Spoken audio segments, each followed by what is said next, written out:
What would make a billionaire CEO choose a waitress with a criminal record over hundreds of socially acceptable candidates? Shen Yuji's grandmother arranged blind date after blind date with the daughters of business partners, socialites, and even minor royalty. He rejected them all without a second thought. But when he met Qiao Yaoyu serving tables at a hotel restaurant, something changed in him.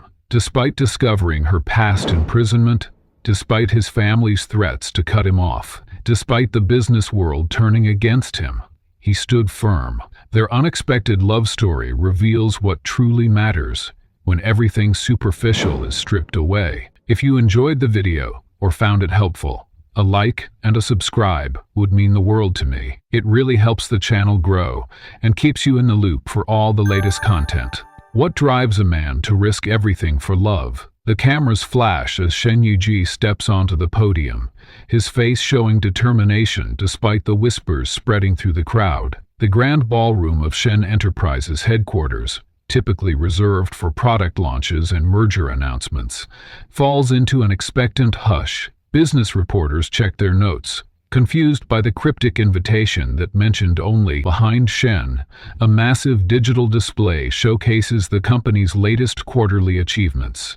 A stark backdrop for what's about to unfold. Shen adjusts his perfectly tailored suit jacket, a subtle gesture that betrays his inner tension. He's faced hostile takeovers and navigated market crashes without flinching, but today, his fingers tremble slightly as they grip the podium. The gathered crowd, a sea of investors, business partners, and media personalities, lean forward in anticipation. Several board members exchanged nervous glances, having failed to extract information about this impromptu gathering, despite their considerable influence. "Thank you all for coming on such short notice," Shen begins, his deep voice carrying effortlessly through the state-of-the-art sound system. "Today's announcement is not about our business portfolio or market expansion." A murmur ripples through the audience. "Today I'm here to share news of a personal nature." He pauses, scanning the room with unwavering eyes. "I am announcing my engagement to Miss Qiao Yuyu. We will be married within the month." The silence that follows is absolute, as if the air has been vacuumed from the room. For 3 heartbeats, no one moves. Then, like a dam breaking, the room erupts. Reporters jump to their feet, shouting questions over each other.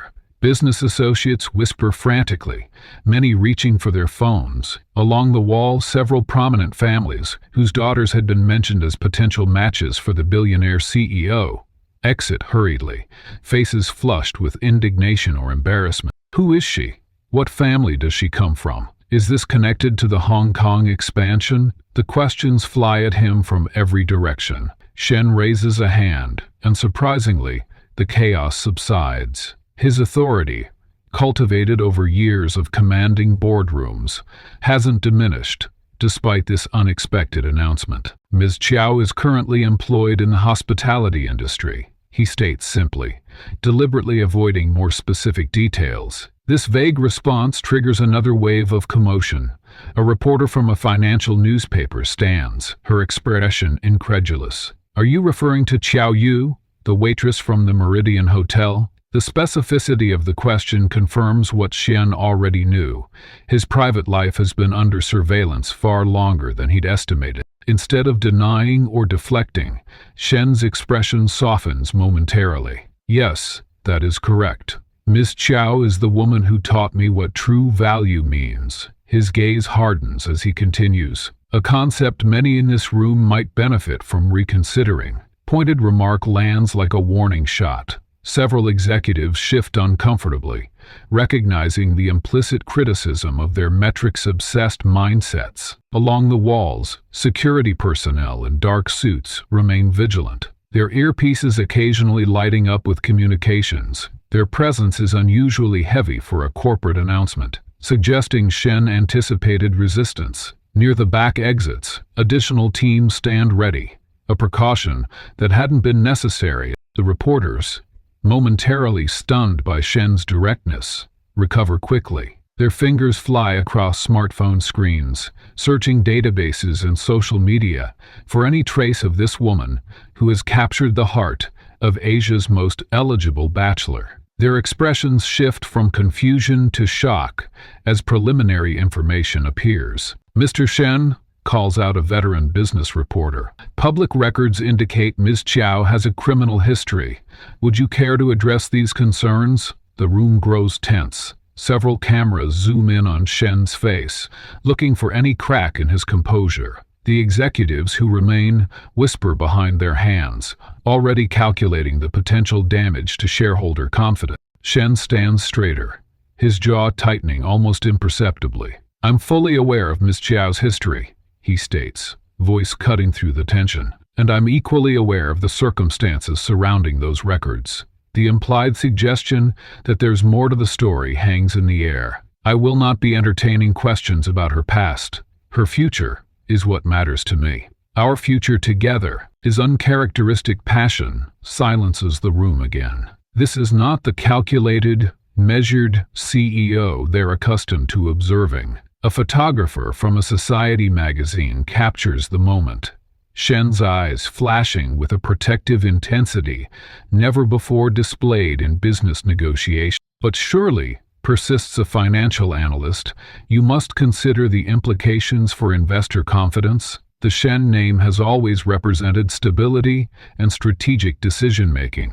The question carries an unmistakable judgment that this decision is neither stable nor strategic. Shen smiles, though it doesn't reach his eyes. "If our investors' confidence is shaken by my choice of life partner, rather than our consistent market performance and innovation pipeline, perhaps we need different investors." The bluntness of his response draws both gasps and grudging nods of respect. He checks his watch, an heirloom timepiece that once belonged to his father. "This concludes today's announcement. My team will distribute a formal statement within the hour." With that, he steps away from the podium, ignoring the renewed barrage of questions. His chief of security moves forward, creating a pathway through the chaotic scene. As Shen walks toward the private elevator, his phone begins vibrating incessantly in his pocket. Without looking, he knows who the first caller will be. His grandmother's specially assigned ringtone, the traditional melody she insisted upon, affirms his suspicion. For a moment, he considers letting it go to voicemail. The confrontation that awaits will be unlike any business negotiation he's ever navigated. But Shen has never been one to postpone inevitable conflicts. As the elevator doors close, shielding him from the circus he's created, he answers the call with a simple, "Grandmother, I expected you might call." Those 7 words traveled through fiber optic cables into a mansion where family portraits spanning 5 generations witnessed something unprecedented. The matriarch of the Shen dynasty, losing control. The teacup slipped from her fingers as the broadcast continued, her mind already calculating not how to save her grandson from this mistake, but how to eliminate the waitress who had somehow accomplished what 100 carefully selected women could not. Grandmother Shen stood motionless as the porcelain shattered across imported marble, the sound echoing through her cavernous study. For 63 years, she had controlled every aspect of the Shen Empire with unwavering precision. Her hands, now spotted with age but still adorned with flawless jade rings, had signed contracts worth billions, crushed competitors, and carefully arranged every significant family union for 3 generations. Yet in 3 minutes of live television, her grandson had dismantled decades of meticulous planning. "Find me everything," she commanded, her voice so eerily calm that her assistant flinched. "Tax records, school transcripts, medical history. I want to know what this waitress ate for breakfast when she was 7. The assistant nodded and retreated silently, already making calls. Grandmother Shen moved to the window overlooking gardens designed to mimic the imperial palace landscapes. Unlike the precisely trimmed hedges outside, her thoughts grew wild and tangled. Not in 40 years had anyone defied her publicly. Not since she had transformed her late husband's modest trading company into an international conglomerate. Within the hour, phones throughout the country lit up with the same message. Immediate attendance required at the family estate. No excuses accepted. The cousins, aunts, and uncles, who had benefited from her strategic vision, now faced a summons that could not be ignored. Her network, judges, government officials, business partners, received different calls, each carefully worded to activate long-standing debts and favors, without explicitly stating why they were being collected. "Madam, I have preliminary information on the girl," her security chief announced, entering with a thin folding. Grandmother Shen's eyes narrowed at its meager thickness. Qiao Yue, age 26, convicted 3 years ago of embezzling from her previous employer, served 14 months. Currently on probation. The matriarch's laugh was sharp enough to cut glass. "A convicted criminal? My grandson has lost his mind." She snatched the folder, scanning its contents with practiced efficiency. "Find me the judge who sentenced her, and her prison records. I want to know who visited her, what books she read." As darkness fell, black sedans began arriving at the estate's gates. Family members entered the grand hall with expressions ranging from curiosity to barely concealed fear. None dared to speak first, as they assembled around the massive rosewood table, where business dynasties had been created and destroyed. Portraits of Shen ancestors gazed down from gilt frames, their stern expressions seeming particularly judgmental tonight. "You've all seen the broadcast," Grandmother Shen began, requiring no introduction or explanation. "This waitress, this convicted thief, has somehow manipulated my grandson into this." Her eldest nephew, himself a vice president in one of the family subsidiaries, cleared his throat. "Perhaps, Aunt, this is merely a phase. Young men sometimes—" "My grandson is not young men," she cut him off sharply. "He is the heir to everything I have built. I personally reviewed 108 candidates for his wife, women with appropriate education, family connections, and financial assets, women who would strengthen our position, not threaten it." Her gaze swept the table, and he rejected them all, only to choose this. On the massive screen behind her appeared a photograph of Qiao Yuyu in her hotel uniform, clearly taken by surveillance cameras without her knowledge. Next to it, court documents highlighting her conviction. The family studied the images, exchanging glances that communicated volumes. The woman was attractive, but unremarkable. Nothing that explained this catastrophic deviation from the Shen dynasty's careful planning. "Her stepsister married into the Lin family 2 years ago," reported her chief investigator, entering with a thicker file. "There was some dispute over inheritance after their father died. The embezzlement charges appeared shortly after." Grandmother Shen's eyes gleamed with the familiar light of strategy forming. "Contact the stepsister and find me the prosecutor from her case." She turned back to the family. "Each of you has a role to play. This woman has no idea the forces she has challenged. By morning, I want options for removing her from my grandson's life with minimal public attention." As the night deepened, the matriarch retreated to her private study, where photographs of her grandson at various ages lined one wall. Receiving academic honors, standing beside her at company milestones, always the perfect heir to her legacy. She opened a drawer containing dossiers on every woman she had selected for him, each one representing careful calculation. "Where did I miscalculate?" she whispered to the empty room, running her finger along the stack of rejected candidates. "What did this waitress offer that 100 perfect matches did not?" The door opened without a knock, a privilege only one person enjoyed. Her grandson's father, her only child, entered with the weary expression of a man who had spent decades mediating between two immovable forces. "Mother," he said simply, "perhaps this time you should consider accepting his choice." Her eyes flashed dangerously. "Accept a convicted criminal as the future of this family? Have you lost your mind as well?" "I've seen the case files," he replied quietly. "The conviction is questionable at best, and more importantly, I've never seen my son look at anyone the way he looks at her." Sentiment, she dismissed with a wave, a luxury we cannot afford.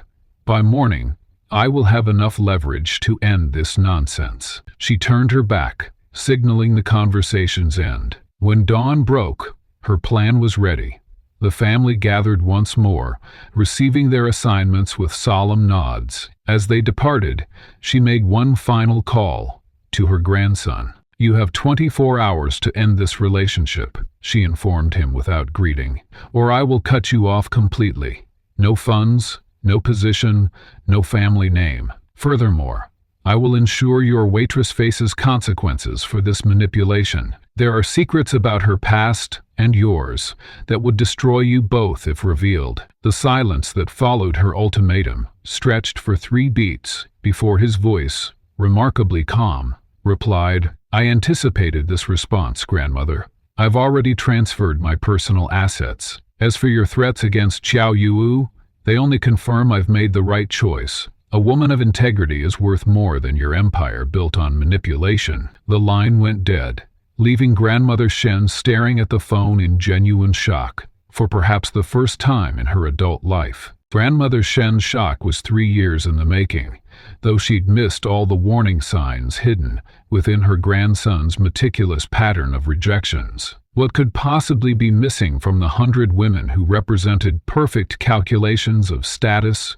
wealth, and breeding that a convicted waitress somehow possessed? The ritual had become almost choreographed in its predictability. Shen Yuqiu would arrive precisely 5 minutes early at whichever exclusive restaurant had been selected. He would stand when the woman entered, greet her with a practiced smile that never quite reached his eyes, and pull out her chair with the mechanical courtesy his boarding school had instilled. The conversation would flow through predictable channels. Her educational background, his latest business venture, mutual connections, and occasionally, if his grandmother had been particularly strategic, childhood memories of crossing paths at some society function or another. His executive assistant, Minji, maintained what the office staff secretly called the rejection archive, a comprehensive database containing details of each candidate, complete with observations on conversational topics, educational pedigree,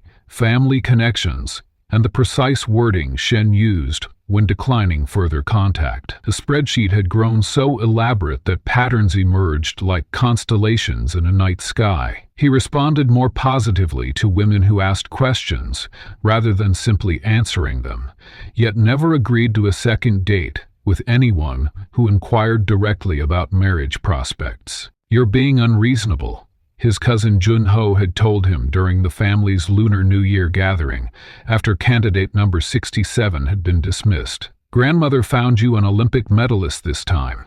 An actual Olympic medalist, Yu-Gi-Oh! What more could you possibly want?" Shen had merely sipped his tea and redirected the conversation to their upcoming expansion into Southeast Asian markets. His standard deflection strategy that family members had learned to recognize but felt powerless to counter. Unlike his cousins, who had acquiesced to strategic marriages with the children of business partners or political connections, Shen maintained a peculiar immunity to the pressure. While they negotiated prenuptial agreements, he negotiated corporate mergers. While they produced heirs, he produced record-breaking corporately reports. His resistance wasn't rebellious or chronicational. It was a quiet, implacable wall of polite disinterest that proved more formidable than any tantrum could have been. "I respect grandmother's intentions," became his standard response at family gatherings, delivered with such convincing sincerity that even those who knew better found themselves momentarily persuaded. "The timing simply isn't optimal given our current market position." He would then launch into such technical business jargon that even the most determined matchmaking aunt would retreat in confusion. The women themselves were beyond reproach. Candidate number 34 held 3 advanced degrees and spoke 6 languages. Number 51 had founded a tech company valued at over $1 billion before her 30th birthday. Number 83 was a celebrated concert pianist from a family whose history with the Shen stretched back 4 generations. Each represented the culmination of careful research, strategic planning, and Grandmother Shen's unparalleled networking capability. Each departed after a single evening, having encountered a man who was unfailingly courteous, yet somehow absent, even while physically present. As the rejections mounted, Grandmother Shen's tactics evolved from subtle too overt. What began as casual introductions transformed into ambushes, potential brides appearing unexpectedly at business lunches, charity galas, and even board meetings. Ms. Wang has some fascinating insights into the consumer market in Taipei, grandmother would say, materializing with a poised young woman just as Shen finished a presentation.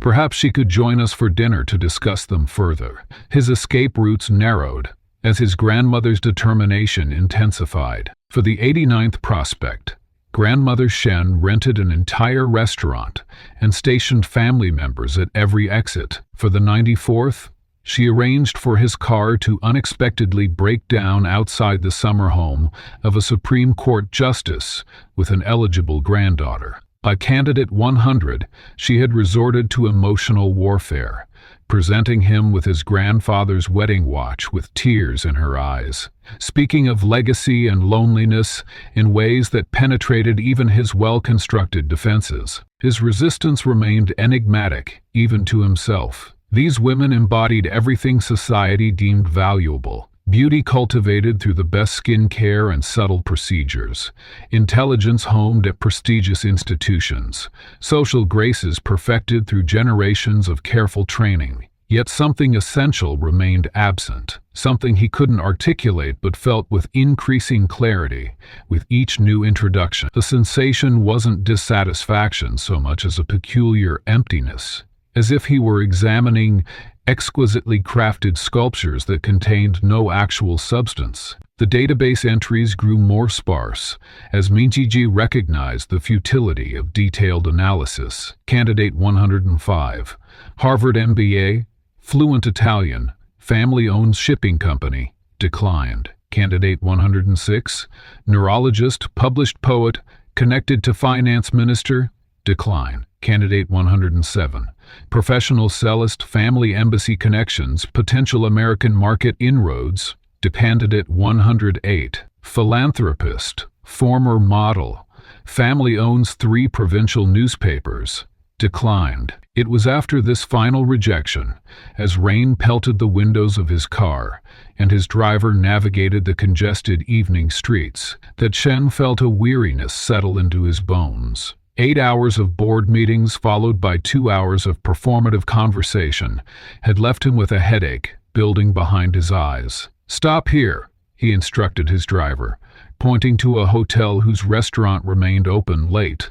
"I'll call when I'm finished." He had expected nothing from that evening beyond strong coffee and a moment of solitude. Instead, as he absently scanned financial reports on his tablet, a voice interrupted with neither obsequious recognition nor calculated charm. "Would you prefer the booth by the window? It's quieter for working." He looked up to see a woman in a simple uniform, her expression professional but unguarded. When she returned with his coffee, he noticed how she stopped to help an elderly man with his menu before continuing her rounds. There was no performance in her movements, no consideration of who might be watching or what advantage might be gained. For the first time in recent memory, Shen felt something stir within him that wasn't obligation or resignation, a simple human curiosity. Who was this woman who moved through the world as if she belonged precisely where she was, neither striving to impress nor apologizing for existing?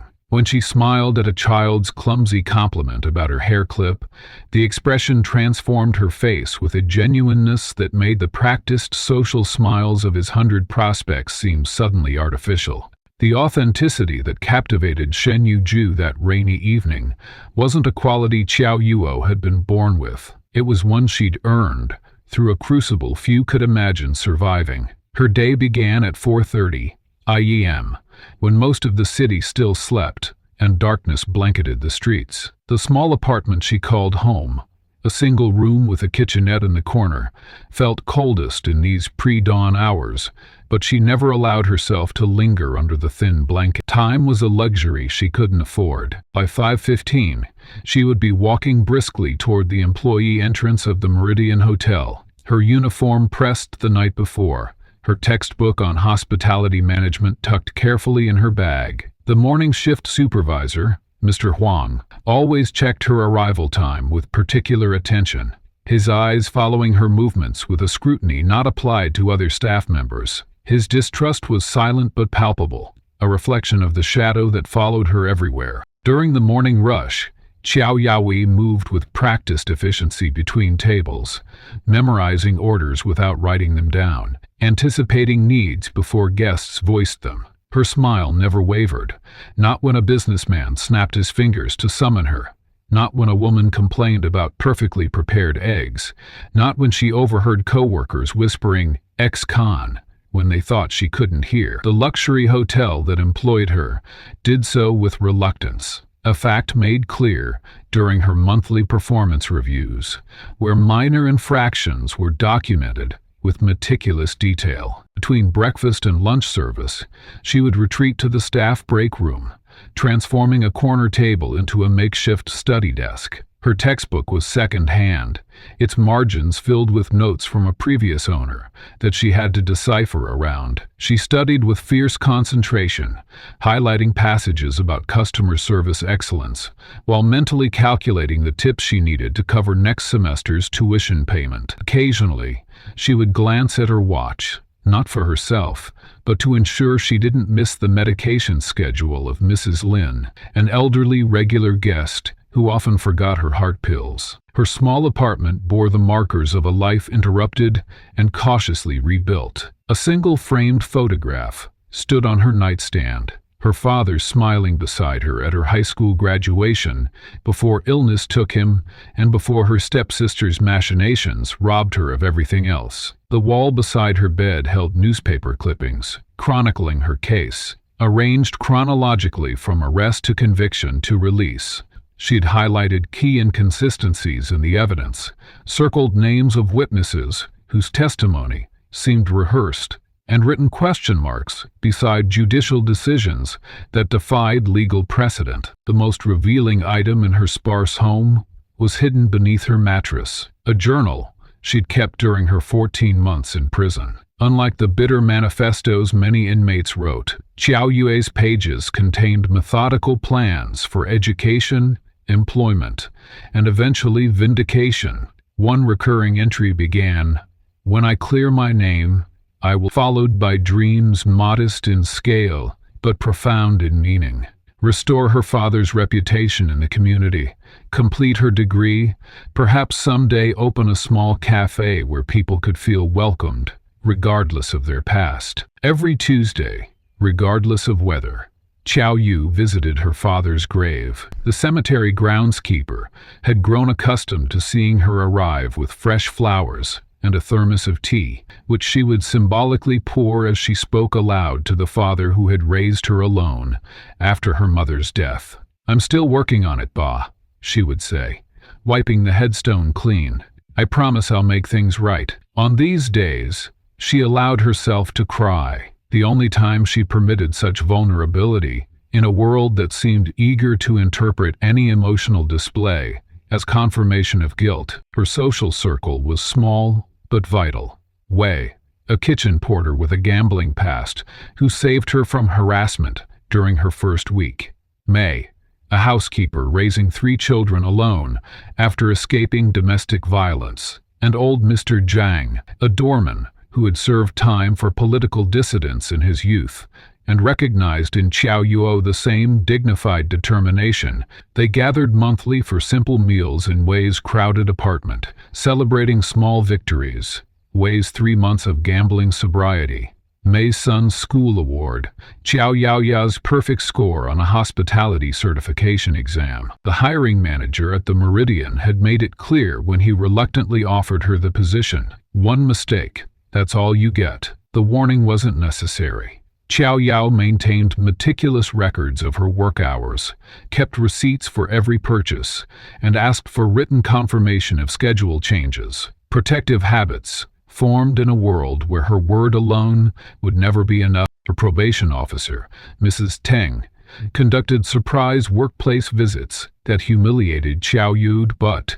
which she endured without complaint. "You're doing well," Mrs. Teng had noted during their last meeting, a rare acknowledgement that felt monumental after years of suspicion. Better than most with your record. The backhanded compliment had sustained Xiao Yu through a particularly difficult week, when a customer had recognized her from news coverage of her trial and requested a different server. At that fateful morning, before Shen Yiqiu entered the restaurant, Xiao Yu had opened an email during her break, her hopes cautiously raised as she clicked on the response from the university extension program. The rejection was politely worded but clear. While your academic qualifications meet our standards, we regret that character concerns raised during our background check prevent us from offering admission at this time. She had closed her laptop, taken a deep breath, and returned to the dining room floor with her smile firmly in place. Hours later, when an impeccably dressed man entered alone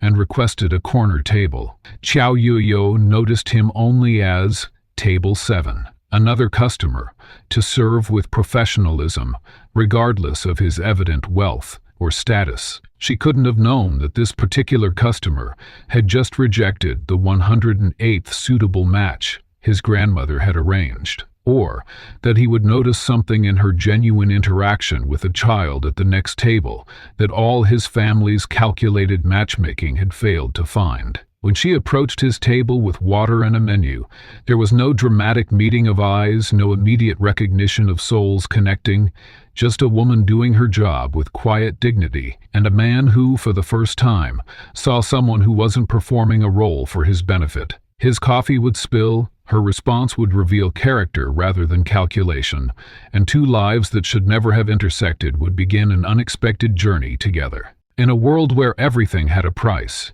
Shen Yuzhou had never found himself interested in what couldn't be bought. The moment his expensive sleeve dragged across the table, sending coffee cascading toward his pristine suit, something changed in a way he couldn't immediately understand. He had retreated to the Meridian Hotel's restaurant out of habit rather than hunger, after enduring another pointless matchmaking attempt. His mood was sour, his patience paper-thin, after 2 hours of practiced smiles and rehearsed questions with candidate number 18.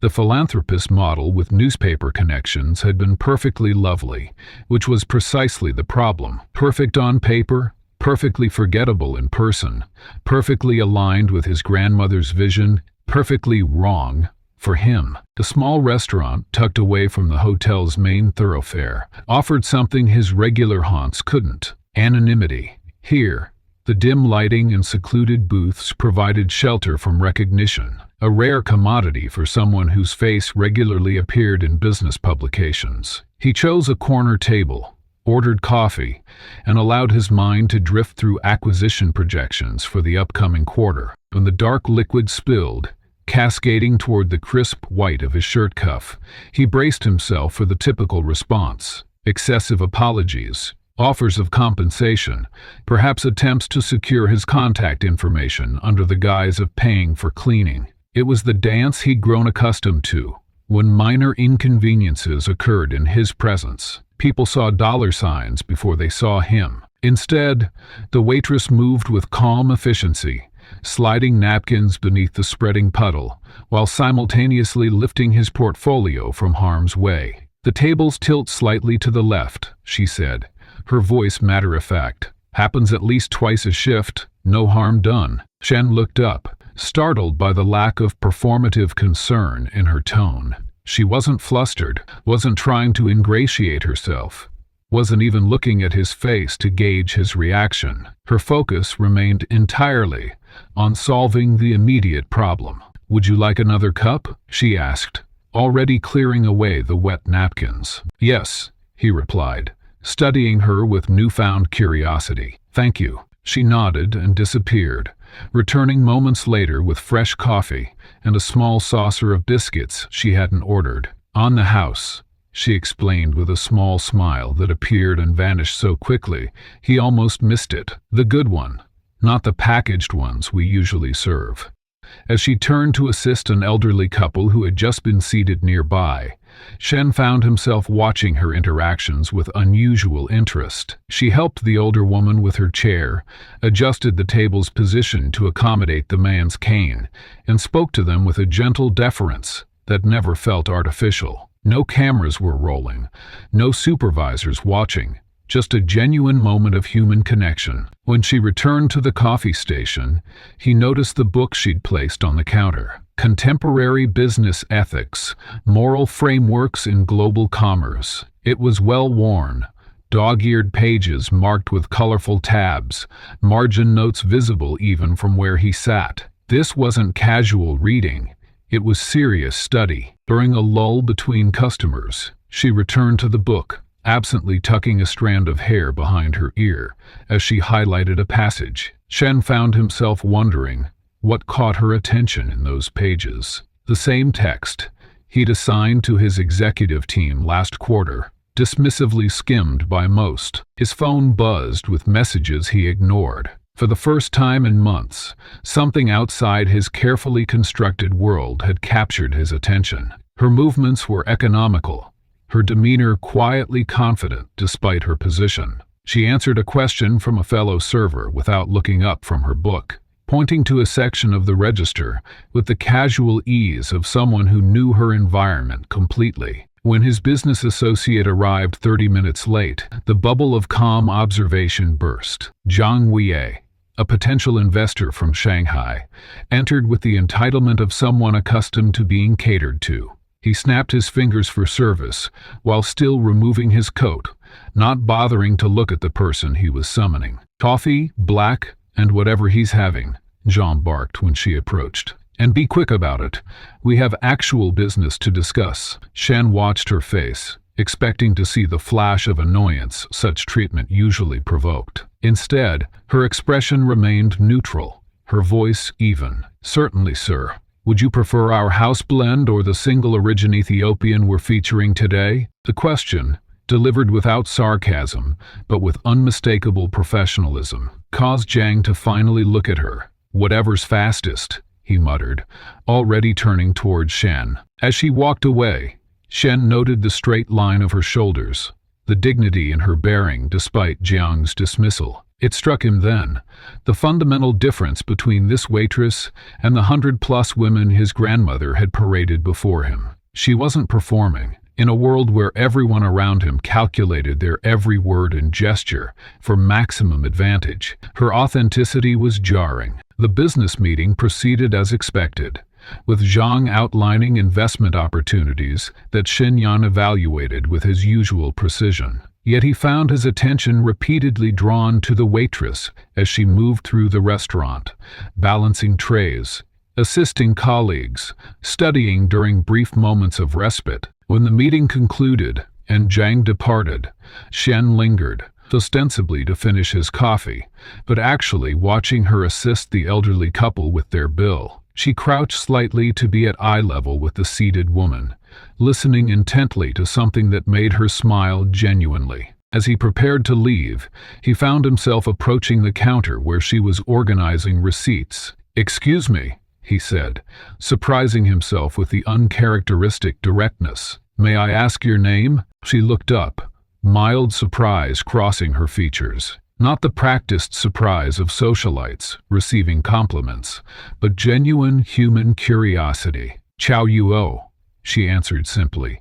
"Is there something else you needed, sir?" He replied, unsure how to explain that what he needed was to understand why this brief, ordinary interaction felt so extraordinary. "Thank you for your service today." She nodded, already turning back to her tasks, clearly not recognizing him or the rarity of his personal inquiries. For someone whose name opened doors throughout Asia, the experience of being just another customer was unexpectedly refreshing. During his next meeting, an hour later with his executive team, Shen found himself distracted by thoughts of Chiao Yu. Not romantic notions, but something more fundamental. Wondering about someone who approached her work with quiet dignity, who studied business ethics between serving coffee, who responded to rudeness with composure rather than subservience. Ju had never directed his corporate intelligence resources for personal reasons. As he sat in his office that evening, the analytical mind that had built financial empires focused on a single name, Chiao Yu. With a subtle tap on his intercom, he summoned his head of security. I need a comprehensive background report. Personal, not business. His voice remained steady, betraying none of the uncharacteristic curiosity that had lingered since their encounter at the Meridian. Park, accustomed to vetting potential business partners and acquisition targets, accepted the assignment without question. The usual parameters, sir? Financial history, professional background, personal association, everything. Shen turned to the city lights beyond his window. And Park, keep this between us. 3 hours later, a sealed folder appeared on his desk. Inside, Qiao Yanyu's life had been distilled into clinical data points: employment history, financial records, criminal proceedings. Shen's eyes narrowed at the embezzlement conviction. The facts seemed straightforward.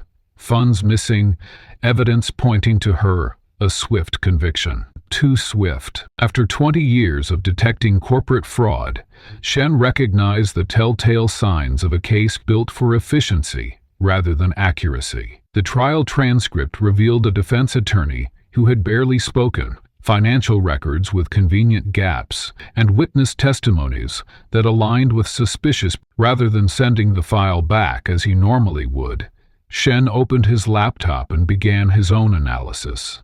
The financial discrepancies that allegedly implicated Qiao Yu appeared exactly 3 days after her father's funeral. The timing prickled his instincts, vulnerability exploited with calculated timing. Midnight came and went. The negotiation briefing for tomorrow's acquisition meeting remained untouched on the corner of his desk, as Shen meticulously reconstructed the money trail. Numbers never lied, but they could be manipulated. The supposedly embezzled funds hadn't vanished. They'd been redirected through a sophisticated series of transfers that someone with Qiao Yaoya's limited access couldn't possibly have orchestrated. The deeper he dug, the more the official narrative unraveled. The judge who sentenced her, Judge Quan, had presided over unusually few cases that year, except those involving businesses connected to the Lin family. The same family Qiao Yuzu's stepsister had married into shortly after the trial concluded.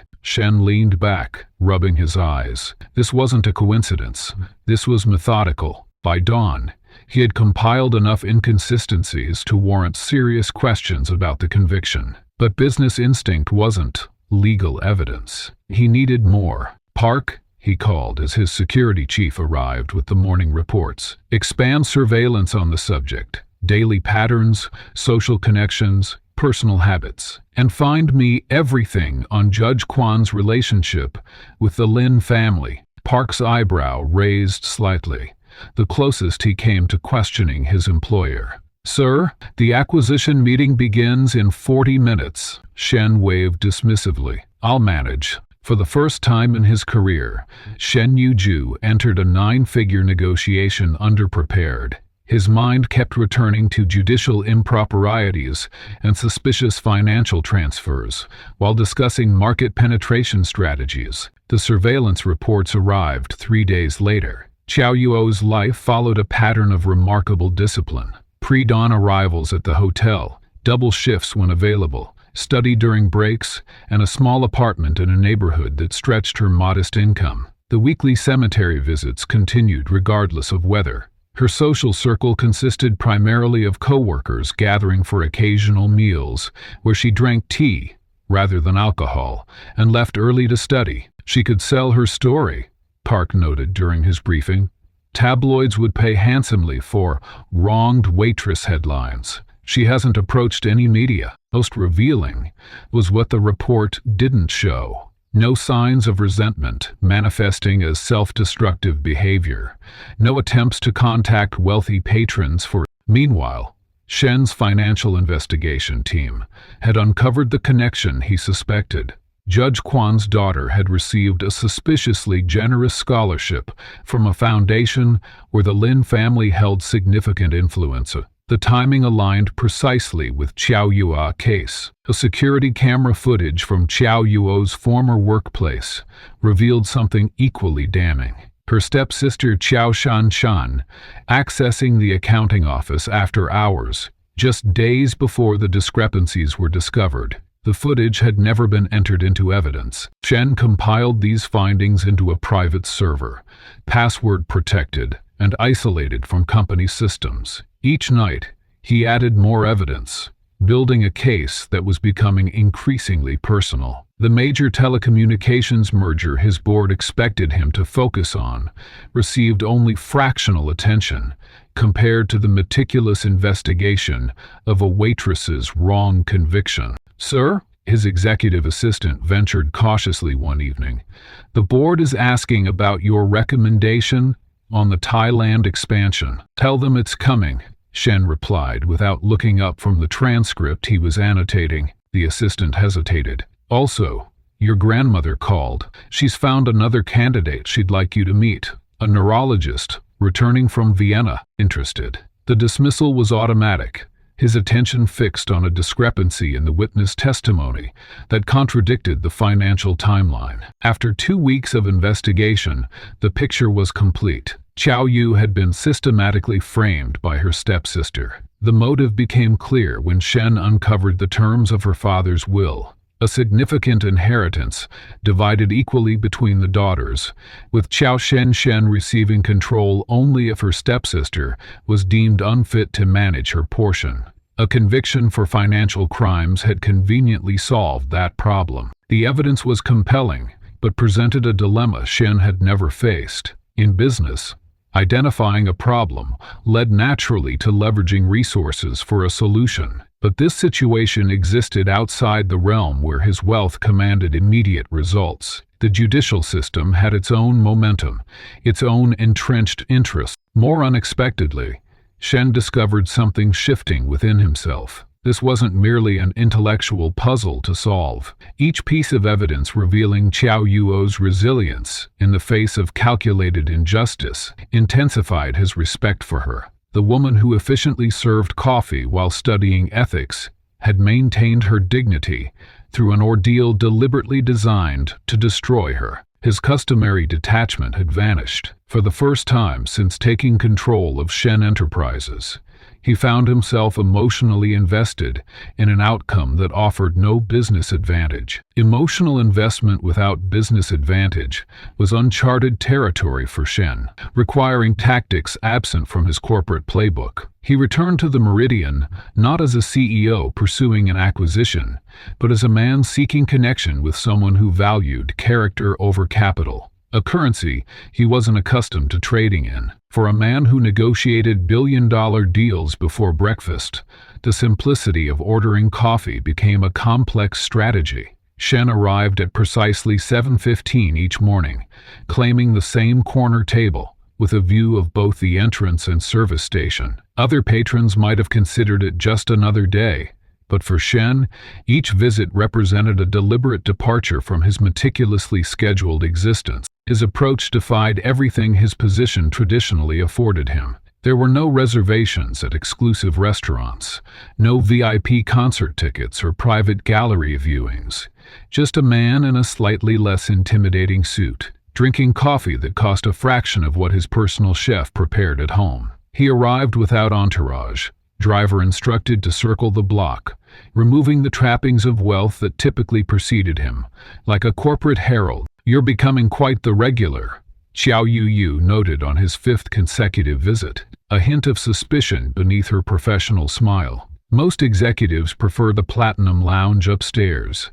The implied question hung between them. Why would someone of his obvious status choose this modest setting repeatedly? His response came with careful precision. "I find the conversation more authentic here." The statement was true, but incomplete, omitting how he'd memorized her schedule, ensuring his visits coincided with her shifts. When she tilted her head slightly, unconvinced, he added, "Besides, the coffee upstairs is terrible, too concerned with presentation over substance." Something in that assessment resonated with her. For the first time, her smile reached her eyes, brief but genuine. Before she moved to attend other tables, their relationship developed through seemingly incidental moments. He noticed she consulted her textbook during brief lulls in service and began bringing articles relevant to hospitality management trends. "Thought this might interest you," he'd say, the papers casually placed beside his cup, as if an afterthought, rather than the carefully selected readings they were. Initially, she accepted these offerings with professional courtesy, but maintained clear boundaries. "Thank you, but I don't need assistance with my studies," she stated firmly, after his third such gesture, her independence a shield carefully maintained through years of self-reliance. "System," he corrected. "Professional courtesy.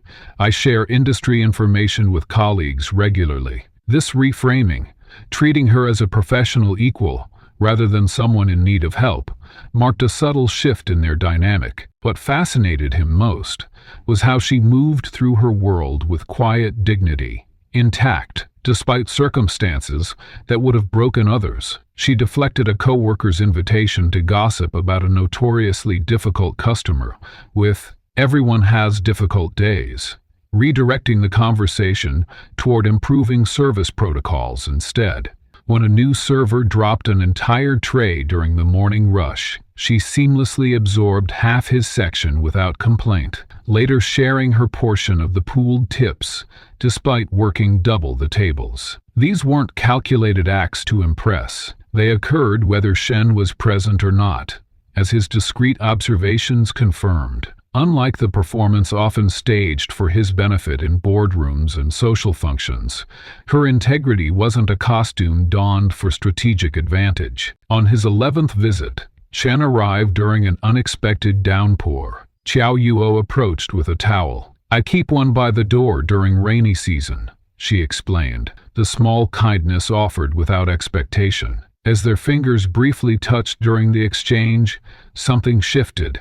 A moment of genuine connection beyond their established roles. "What do you keep coming back?" she finally asked, 3 weeks into their unusual ritual. "There must be more important places demanding your attention." The directness caught him off guard, accustomed to people carefully avoiding questions that might disrupt potential advantages. "I find value in observing excellence, regardless of context," he answered, the words forming before he could filter them through his usual calculated response matrix. She studied him with new awareness. "Most people in your position don't notice excellence unless it comes with credentials or connections. Perhaps that's why most people in my position miss what matters." The admission exposed a vulnerability he hadn't intended to reveal. Their breakthrough came unexpectedly, after a month of careful navigation. As Shen prepared to leave one morning, she placed a newspaper beside his check,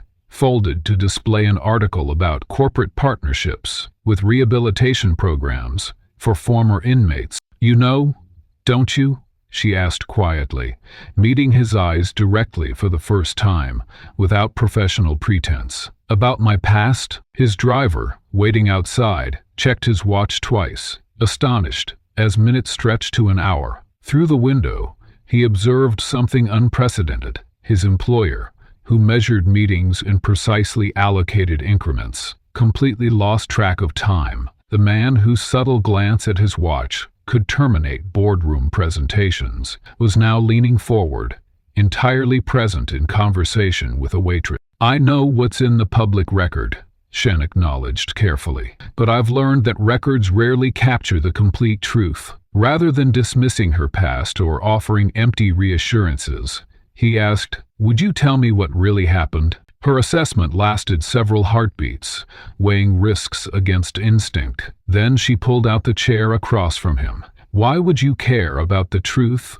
of someone like me?" "Because truth has value independent of social position," he replied. "And because I've spent 20 years determining when numbers tell lies. The numbers in your case don't add up." For the first time since her conviction, Xiao Yue found herself explaining her story to someone who approached it as a puzzle to solve, rather than a judgment to render. His questions weren't about her culpability, but focused on procedural inconsistencies and evidentiary gaps. He listened with the same intensity he applied to acquisition targets, but without the emotional detachment that typically accompanied his analysis. This moment, her cautious disclosure and his response of analytical curiosity, rather than judgment, formed the foundation of something neither had anticipated. For Qiao Yuo, it was the first time someone with power had viewed her as more than her conviction. For Shen, it marked an investment with no possible return except human connection, a concept absent from every business course he'd ever mastered. The foundation they had carefully built was about to face its first real test. While Shen had mastered the art of corporate warfare, he had yet to experience how ruthlessly families guard their dynasties from those deemed unworthy, especially when the threat comes in the form of a waitress with a criminal record. The first sign of trouble arrived without fanfare. On the 15th day of their morning ritual, Shen entered the Meridian Hotel restaurant to find a different server approaching his usual table. When he inquired about Xiao Yuo, the young man's eyes darted nervously toward the manager's office. Before he murmured something about schedule changes, "Miss Qiao has been reassigned to kitchen inventory," the manager later explained, with practiced neutrality. "A matter of resource allocation. I'm sure you understand business necessities, Mr. Shen." What the manager didn't mention was the phone call he'd received the previous evening from Wei Industries, a subsidiary holding company with direct ties to the Shen family's investment portfolio. The message had been delivered with velvet-gloved precision.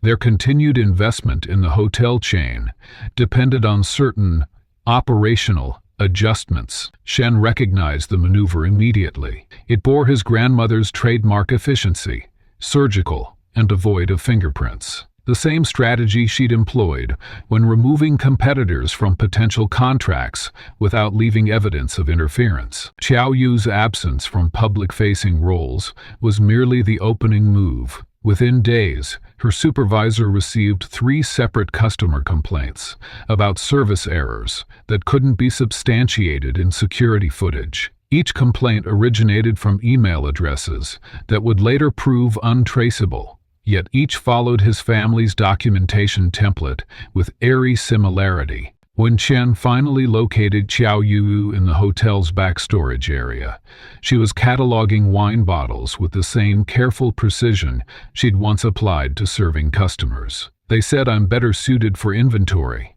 she explained without self-pity, "at least until my performance review next month." What she didn't share was how her rental application for a better apartment had been mysteriously rejected the same day, despite her perfect payment history, or how her most recent university application had been returned with an unusual note about capacity limitations, despite earlier assurances of placement. The orchestration became unmistakable when cousin Ming approached Shen after the quarterly executive meeting. Ming, who had never shown interest in Shen's personal affairs, suddenly expressed concern about disturbing rumors reaching potential partners in the Taiwanese expansion. "Grandmother worries about perception," Ming said, sliding into the chair beside him. "The Zhang merger has sensitive cultural dimensions.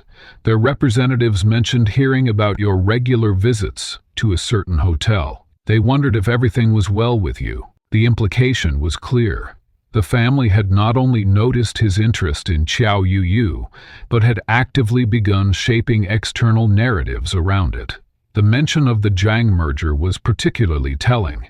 It represented 3 years of strategic positioning and would add nearly 8 billion to the company's valuation. Shen's response was a study in controlled stillness. "Thank Ming for her concern," he replied, "and tell grandmother that Zhang's cultural sensitivities are indeed important, which is why I've had their representatives join me for breakfast at that very hotel twice this month." The family's tactics escalated within days. A well-dressed woman approached Qiao Yuo as she waited for her bus, introducing herself as a representative for an interested party. The offer was substantial: 6 months' salary to accept a hospitality position in Guangzhou, with housing provided and immediate departure required. "This is a gesture of goodwill," the woman explained, her smile never reaching her eyes. "A fresh start away from certain complications," Some situations become unnecessarily difficult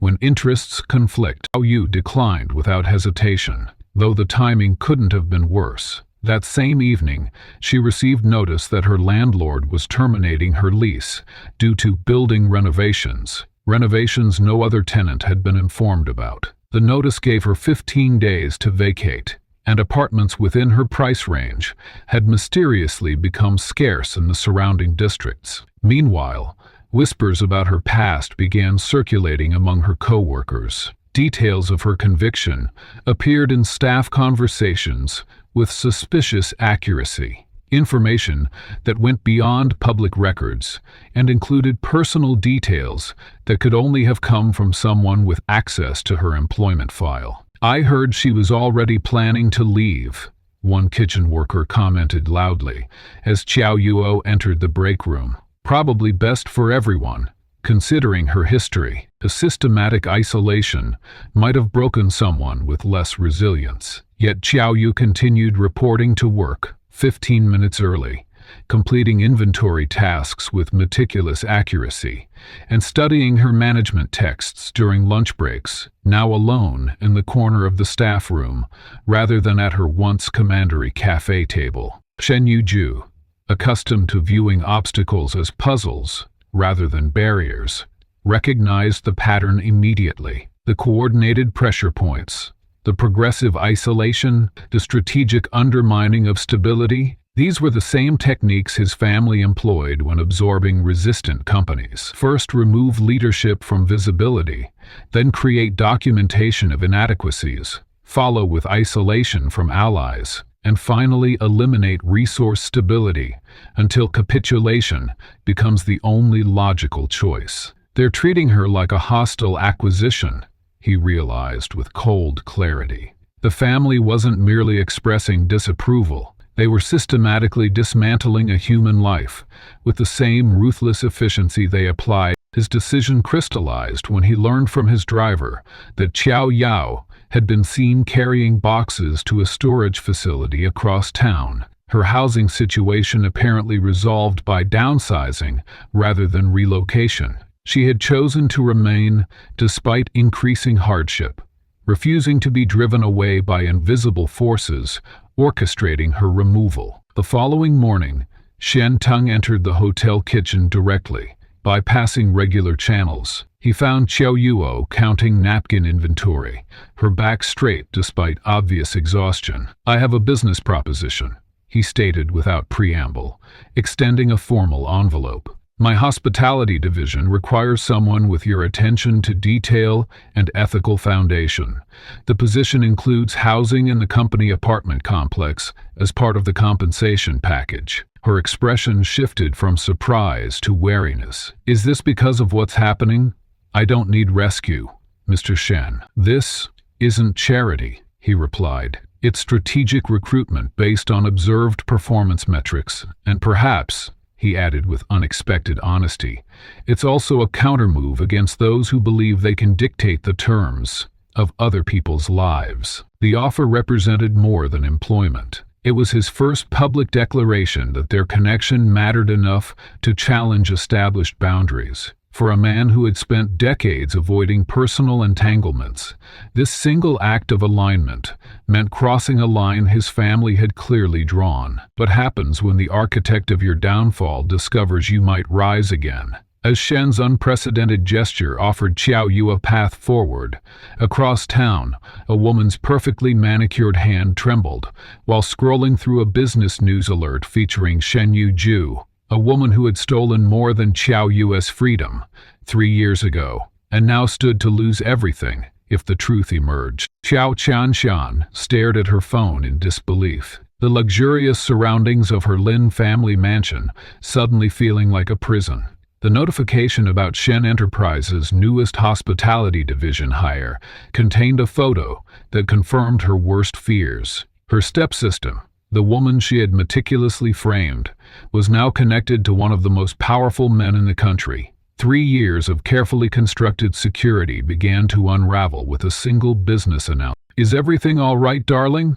her husband asked, noticing her sudden pallor. Lin Wei was more than just her spouse. He was her accomplice, the man who had leveraged his family's judicial connections to ensure Qiao Yu's conviction. Their marriage represented the culmination of a plan that had delivered her father's entire inheritance into her control. "She's found protection," Shan Shan whispered, turning the screen toward him.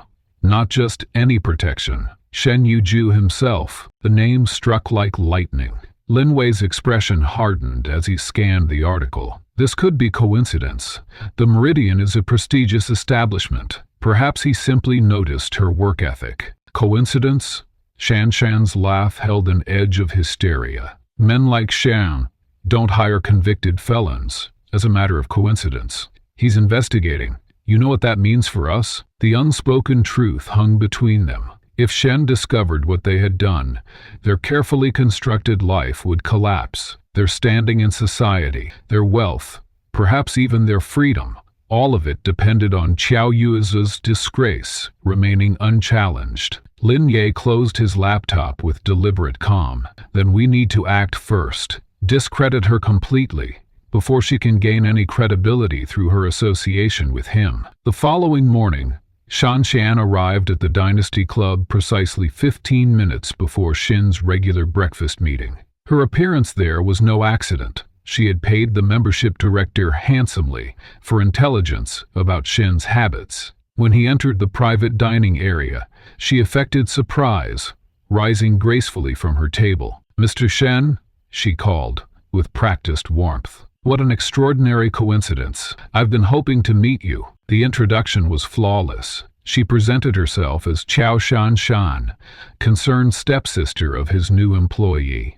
Her performance combined familial concern with sophisticated awareness of business liabilities. "You must understand my discomfort in coming forward," she confided, her voice perfectly calibrated to convey reluctance. "But I feel morally obligated to warn you. My stepsister has a pattern that goes beyond what appeared in her case file. She cultivates relationships with powerful men, gaining their trust before exploiting them." Chen's face remained unreadable as she continued her carefully constructed narrative, suggesting that Qiao Yuo's crime wasn't merely financial opportunism, but part of a calculated pattern of manipulation, targeting wealthy men in positions of influence. Simultaneously, Lin Wei activated his network. Anonymous files appeared in the inboxes of Shen's executive team, fabricated evidence suggesting Qiao Yu had attempted to seduce her former employer before embezzling funds.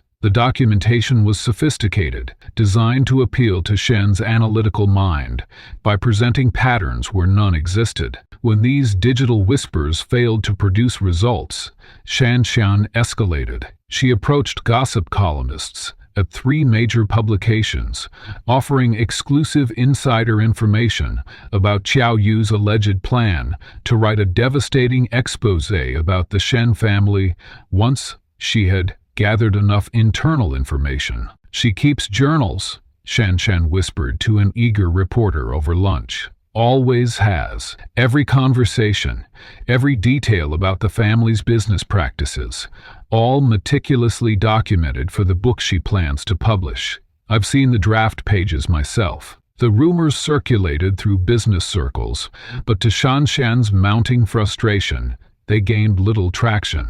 Her subtle probing revealed something unexpected. His interest in Qiao Yu appeared genuine, and worse, he seemed impervious to the carefully seeded doubts about her character. Desperation mounted as Lin Wei discovered through family connections that Shen had been quietly investigating the original embezzlement case. Bank records were being re-examined, and witnesses from the trial had reported unusual questions from investigators who didn't identify their employer. "He's too close," Lin Wei admitted one evening, loosening his tie as he poured himself a third drink. "The audit trail won't hold up under serious scrutiny. We were never meant to withstand investigation by someone with his resources." With increasing panic, Shan Shan made her boldest move, approaching grandmother Shen directly. The meeting, arranged through mutual social connections, took place in the matriarch's private garden. "I come to you as someone who shares your concern for family legacy,"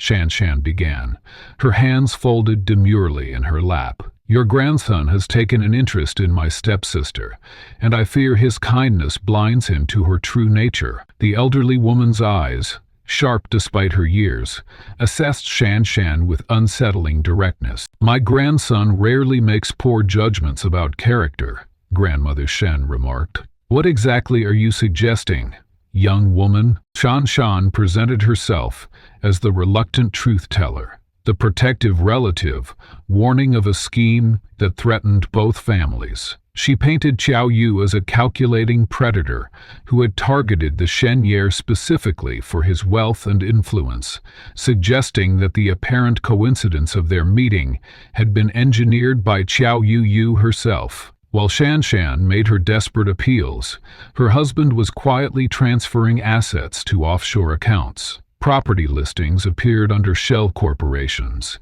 and valuable art pieces disappeared from their mansion walls, preparations for a hasty departure if necessary. Their machinations couldn't remain hidden forever. A former colleague of Qiao Yu's from the Meridian spotted Shan Shan leaving Grandmother Shen's residence and informed Qiao Yu, who finally revealed to Shen the full extent of her evidence against her stepsister, documentation she had been quietly gathering for 3 years. I never wanted revenge, Qiao Yu explained, opening a secure digital vault containing meticulous records. I wanted justice, not just for me, but for my father, who never saw his daughters become what he hoped we would be. The evidence was devastating.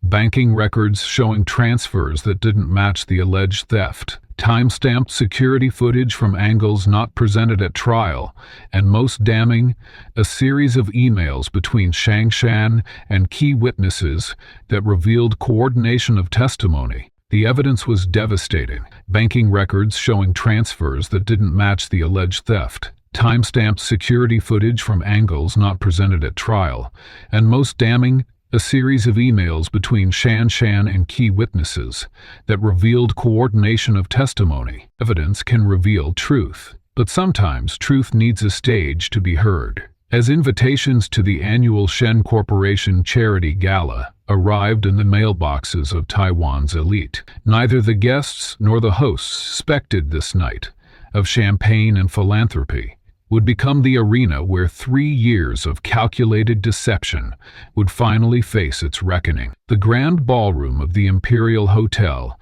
glittered with crystal chandeliers and floral arrangements, worth more than what most attendee staff earned in a year. For 6 decades, this event had served as the cornerstone of the social calendar, where business alliances were cemented and marriages between powerful families were subtly arranged over vintage champagne. When Shen Yagu's black Bentley pulled up to the red carpet, photographers jostled for position, expecting to capture the heir alone in his tailored Armani. The collective intake of breath was audible when he emerged and extended his hand to help Qiao Yui over the vehicle. She wore a simple but elegant midnight blue gown, purchased with her first paycheck from the hospitality division, a stark contrast to the elaborate couture adorning the other female guests. The photographer's flashes intensified, capturing a moment that would appear on society pages the following morning, with headlines that would make Grandmother Shen's blood pressure soar. I believe we have approximately 3 minutes before my grandmother's security detail arrives to escort me to what she'll call a private word, Shen whispered, as they ascended the marble steps. Qiao Yuo's fingers tightened almost imperceptibly around his arm, but her expression remained serene. She had prepared for this moment since accepting his invitation, understanding that this public appearance would cross a line from which there could be no retreat. Inside, conversation halted as they entered, a ripple of silence spreading through the crowd like a stone dropped in still water. Executive board members stared openly, while their wives whispered behind jeweled hands. The silence broke when Minister Chen's daughter dropped her champagne flute, the crystal shattering against marble, in a sound that seemed to signal the breaking of an unspoken social covenant. As predicted, a security officer and a discreet earpiece appeared at Shen's side within minutes. "Madam requests your presence in the Phoenix room immediately, sir," The message was delivered with professional neutrality, but the underlying urgency was clear. Shen nodded, turned to Qiao Yuo, and kissed her hand. "I'll return shortly. Remember what we discussed? The Phoenix Room, with its antique rosewood panels and Ming Dynasty artifacts, had witnessed 6 decades of Shen family negotiations. Grandmother Shen stood by the window, her small frame belying the power she wielded. She didn't turn when the door opened. "You have gone too far," she said, her voice controlled yet vibrating with anger. "Bringing that woman here, to this event, is a deliberate provocation I cannot overlook." Shen remained by the door. "I've brought my partner to a social event. The only provocation is the assumption that she doesn't belong." The old woman turned, her jade necklace catching the light. "This ends tonight. You will escort her from the premises, claiming an urgent business matter. Tomorrow, you will end whatever infatuation has clouded your judgment. If you refuse, you will lose everything: your position, your inheritance, and your name." Her voice softened dangerously. "The board votes on the Zhang murder next week. With one phone call, I can ensure it fails, destroying 3 years of your work." For a moment, silence stretched between them. Grandmother and grandson, past and future, locked in a battle of wills that had been brewing for decades. Shen straightened his cufflinks, his father's cufflinks, and met her gaze directly. "I have never questioned your business acumen, grandmother, but you miscalculated this time. The truth has value independent of social position. Isn't that what father always said?" Without waiting for a response, he turned and left, the door closing with quiet finality behind him. When he returned to the ballroom, the scene had shifted. Qiao Yu stood near a pillar, surrounded by whispers but isolated in the crowd. Across from her stood Qiao Shanyan, resplendent in designer silk, her husband Lin Wei hovering nearby with a glass of scotch that couldn't disguise the tremor in his hand. The stepsister's voice carried just enough to reach nearby guests. "Such a surprise to see you in society, you. I thought attendance required an invitation rather than employment." The emphasis on the last word drew smirks from those gathered close enough to hear. Qiao Yao's response was measured, her years of customer service evident in her controlled tone. "Some invitations are earned through character rather than circumstance, Shan." Shen approached the increasingly tense circle, placing himself beside Qiao Yu. "Qiao Shan, I presume? I've been looking forward to meeting you."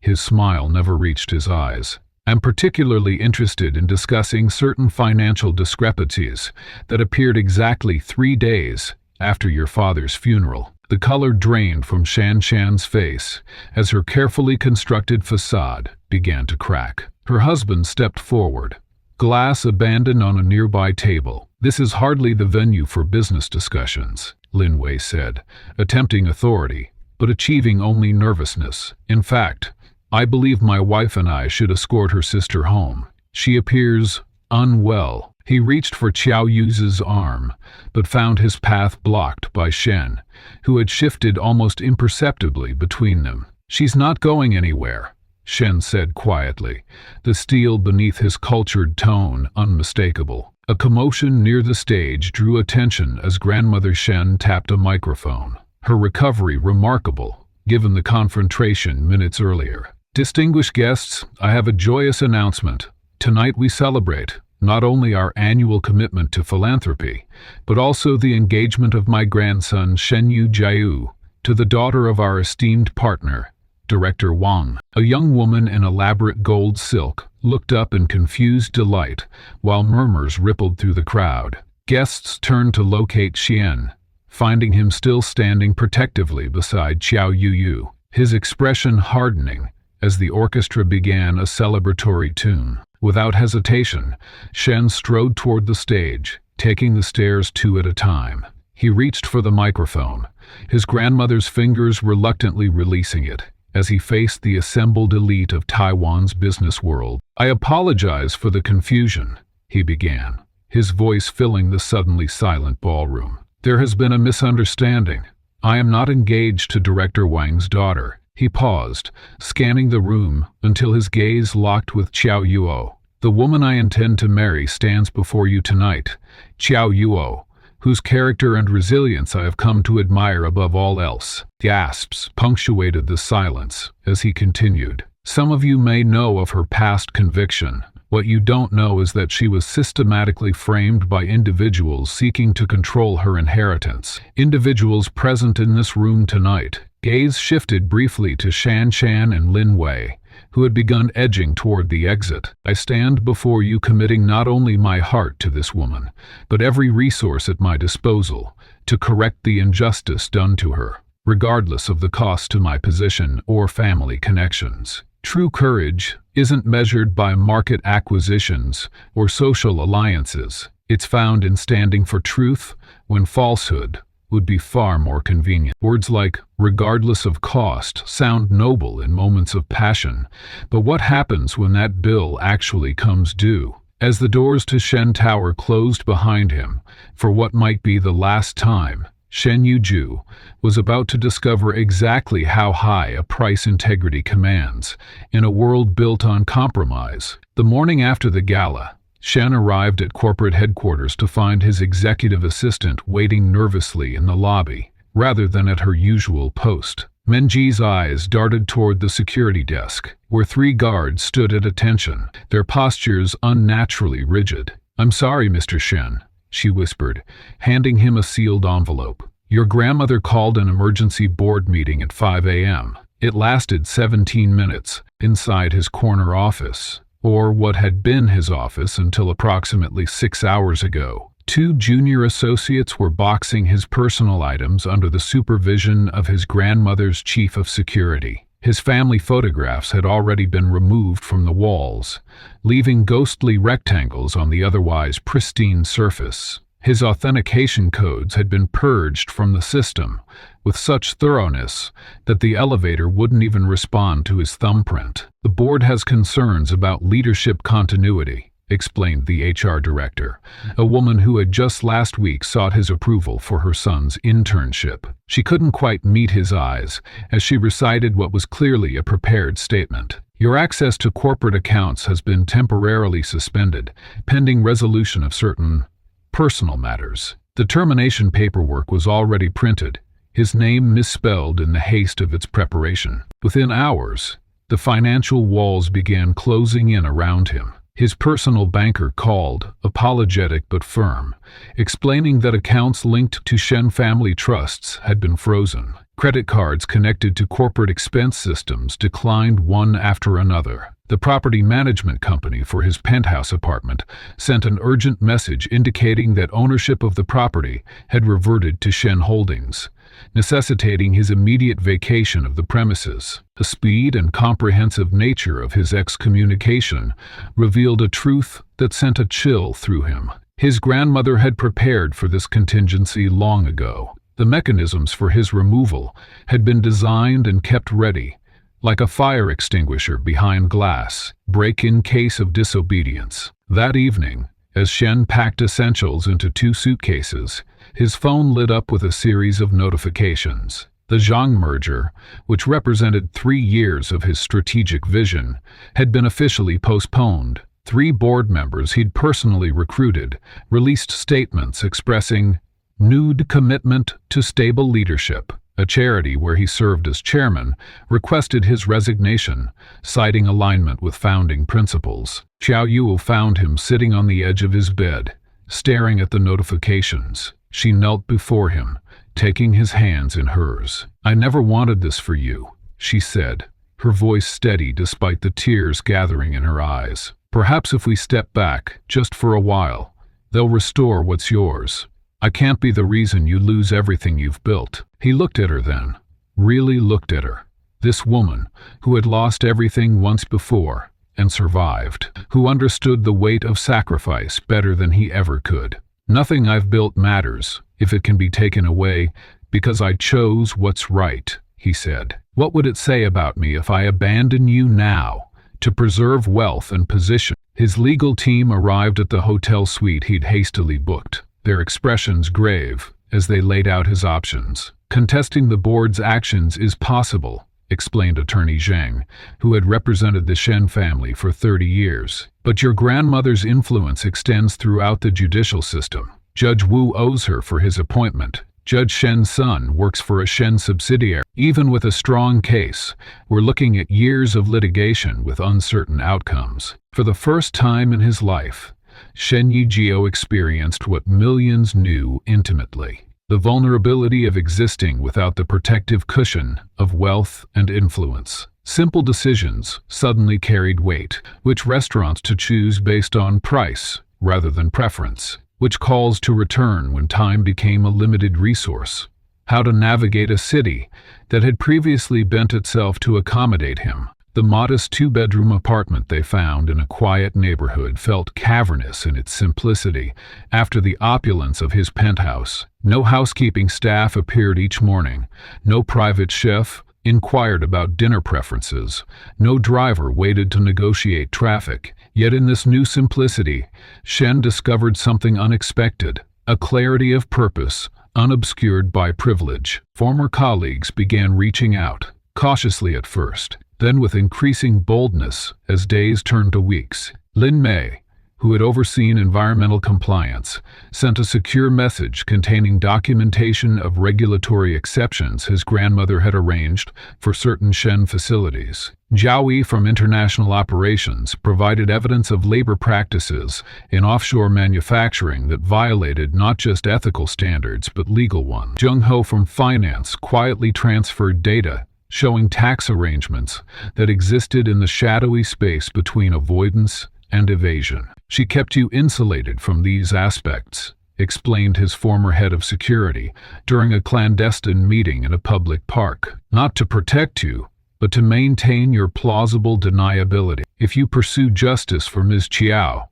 these practices will inevitably come to light. Your grandmother knows this. It's why she moved so decisively to separate you from the company. The realization crystallized slowly. His battle for Qiao Yao's justice would necessarily expose rot within his family's empire. His grandmother hadn't just feared losing control of her grandson. She feared the scrutiny his moral stance would bring to decades of carefully hidden compromises. Rather than retreat from this knowledge, Shen embraced it. He leveraged the international investments he had made independently of family oversight. Small by Shen standards, but substantial by any other measure. He activated business relationships with partners who valued his strategic mind more than his family connections. Within a month, he had established the foundation for a new enterprise, not to compete with his family's business, but to address a need he now understood intimately. The Justice Restoration Project launched without fanfare in a converted warehouse space. Its mission? To provide resources and legal expertise to overturn wrongful convictions, particularly those influenced by power imbalances and corruption. Qiao Yue's case would be among its first, but far from its last. As they prepared for the Foundation's first day of operations, Qiao Yu found Qiao standing by the window of their modest apartment, watching the city lights emerge as dusk fell. "Do you regret it?" she asked. The question they both knew would eventually come. "Choosing this path over the one laid out for you?" He turned to her, a smile forming. Not the practiced expression he'd worn in boardrooms, but something genuine that reached his eyes. "I've spent my life accumulating wealth I didn't earn, and power I didn't question. For the first time, I'm building something that reflects who I actually am, not who I was expected to be." His newfound authenticity would soon be tested in ways neither of them expected. When you challenge a system built by the powerful to protect the powerful, you don't just find evidence, you find ghosts. And the ghosts haunting Qiao Yu's case were about to lead them to a truth more devastating than either could imagine. The Justice Restoration Project began modestly. A small office with 3 desks, a conference room lined with whiteboards, and a team hand-selected by Shen Yujie from professionals who valued integrity over connections. What they lacked in political influence, they made up for in ethical standards. A forensic accountant who had walked away from a prestigious firm after they buried evidence of fraud, a private investigator who specialized in digital forensics, and couldn't be bought. We're not just fighting one case, Shen explained during their first meeting. We're challenging an entire ecosystem of favors and obligations that has operated in the shadows for decades. The team nodded, already understanding the gravity of what they were undertaking. None of them harbored illusions about the forces that would align against them. Their first breakthrough came unexpectedly.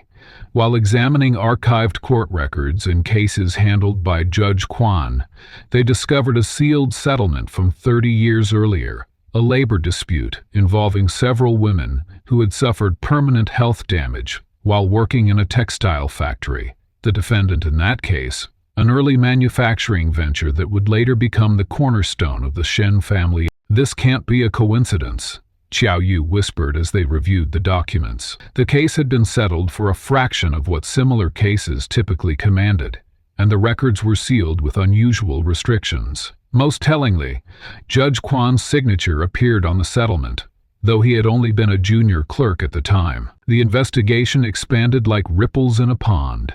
The same pattern emerged with the Lin family. Judge Quan had been instrumental in keeping a scandal involving unsafe building materials out of the press 15 years ago, just as Lin Wei's father was establishing his construction business. The connections formed a web of obligation that stretched across decades, with Judge Quan at the center, dispensing favorable judgments and receiving positions for family members in return. It was never just about you, Shen told Xiao Yu one evening, as they sorted through documents. You were caught in something much larger, a system designed to protect wealth and power at any cost. Their work sparked tremors across both families. The regulatory attention directed at Lin Wei's financial dealings began as a gentle inquiry, but quickly escalated when investigators discovered inconsistencies in their offshore accounts. The careful facade Qiao Shanshan had constructed began showing cracks as she was forced to cancel social appearances and explain her husband's sudden business transfer. 6 months into their investigation, an elderly man appeared at their office, leaning heavily on a cane. Mr. Huang had been Xiao Yu's father's closest friend for over 40 years. He knew, the old man said softly, placing a weathered envelope on the table. Your father suspected what your stepsister was planning. He came to me 3 days before he died. Inside the envelope was a letter, written in her father's familiar handwriting, along with USB drives containing backup copies of financial records and private correspondences. I fear I won't live to protect my daughter, he had written. If what I suspect comes to pass, ensure these reach her when she needs them most. The evidence was devastating. Emails between Qiao Shanshan and Lin Wei discussing how to remove the obstacle of her stepsister, detailed plans for accessing the company accounts, and even discussions about which judge would be most amenable to their needs. Most damning was a voice recording of a conversation where they explicitly discussed framing Xiao Yu for embezzlement. He tried to protect me even as he was dying, Xiao Yui said, tears streaming down her face as she clutched her father's final letter. Shen held her silently, understanding that some wounds never fully heal, even with justice. The media's initial reluctance to cover the case dissolved when a young investigative journalist from a smaller outlet published a detailed exposé. Within days, major publications couldn't ignore the story. A powerful CEO who had walked away from wealth to clear the name of a wrongfully convicted woman, uncovering decades of judicial corruption in the process. The human element captured public imagination in ways dry legal proceedings never could. As pressure mounted, Grandmother Shen requested a private meeting with her grandson. They met in the botanical garden, where he had spent many childhood afternoons listening to her lessons about business and family legacy. Now those lessons took on a different meaning, as he understood the compromises that had built their fortune. You've made your point, she said, her voice steady despite her age. I'm prepared to use my influence to have the girl's case reviewed. We can arrange a quiet resolution, a judicial finding of procedural error, compensation for her time in prison. The family name remains intact, and she gets her justice. She paused before adding what she believed would be the deciding factor. You could return to your position with the company. Shen considered her offer. The path of compromise that would satisfy everyone's interests without exposing the full extent of corruption. The old him would have recognized its practical wisdom.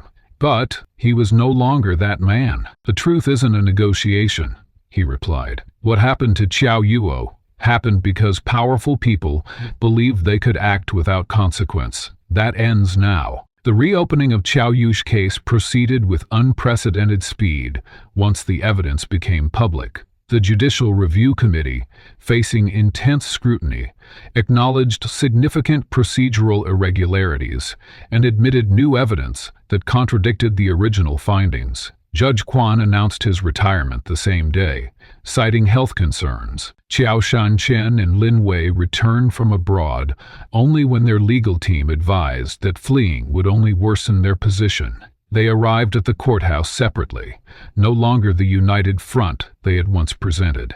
As charges of fraud, obstruction of justice, and witness tampering were read, Qiao Yuo watched from the gallery with Shen beside her, his hand steady in hers. When the judge formally vacated her conviction and declared her innocent of all charges, Qiao Yui stood tall, years of shame and injustice lifting from her shoulders. The vindication was sweeter for being earned rather than granted. As the morning sun filtered through the windows of their modest apartment, Shen Yijio watched Qiao Yu prepare tea with the same grace she once displayed serving customers at the Meridian. The former CEO, who once commanded boardrooms, now found deeper satisfaction in these quiet moments than in any business triumph. Their journey had cost them fortunes and family ties, yet had yielded something no inheritance could match. In the crucible of public scrutiny and private pain, they discovered that true wealth resided in courage